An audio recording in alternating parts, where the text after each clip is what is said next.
Austin Dimatiga at mayroon akong kwentong nais ibahagi sa inyo.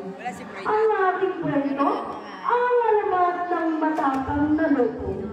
Noong unang panahon, sa isang malayong kagubatan, may isang batang lobo na nagngangalang Talon.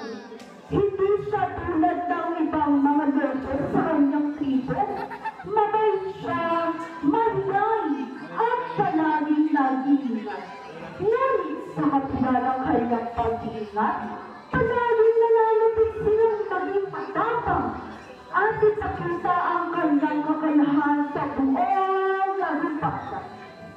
Isang araw, dumating ang isang matinding bagyo.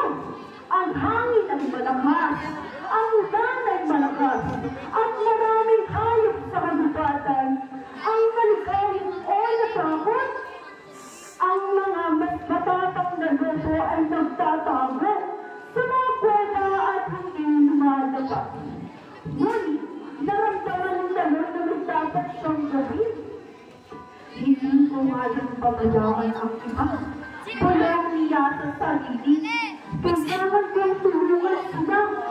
Naglakbay sila sa gitna ng malakas na ulan at hangin. Sa kanyang paglalakbay, nakita niya ang isang maliit na kuneho na natagpuan sa gitna ng baha. Ang kuneho ay nanginginig sa takot. Huwag kang matakot, hiya ni Talon. Tutulungan kita makauwi sa iyong pamilya. Ginamit ni Talon ang kanyang talino at lakas para gabayan ang kuneho. Sa kanilang paglalakad, nakasalubong nila ang maraming hayop na naligaw. Isang upa, isang pago, at isang kambing.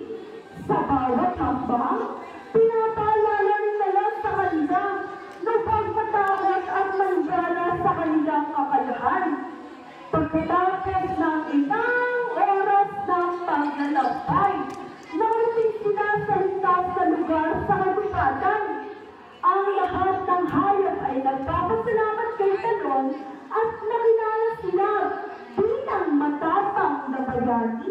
Hindi dahil sa lakas nila, kundi dahil sa tapang nilang tumulong sa iba kahit natatakot siya. Mula noon, ang mga hayop sa kagubatan ay natutong magtulungan at magpakita ng tapang sa oras ng pangangailangan. At si Talon, natutunan niya ang tunay na tapang ay hindi nasusukat sa lahat o naiingat sa puso at kakayahang harapin ang takot para sa ikabubuti ng iba. Alam niyo ba ang aral dito ay ang tunay na tapang ay nasa puso, sa malasakit sa kapwa at sa kakayahang gawin ang tama kahit natatakot. Yan lang mga bata. Sabi mo nga yan, nung tumayin na ito, ako hindi na mga kapal. Maraming salamat po at magandang araw!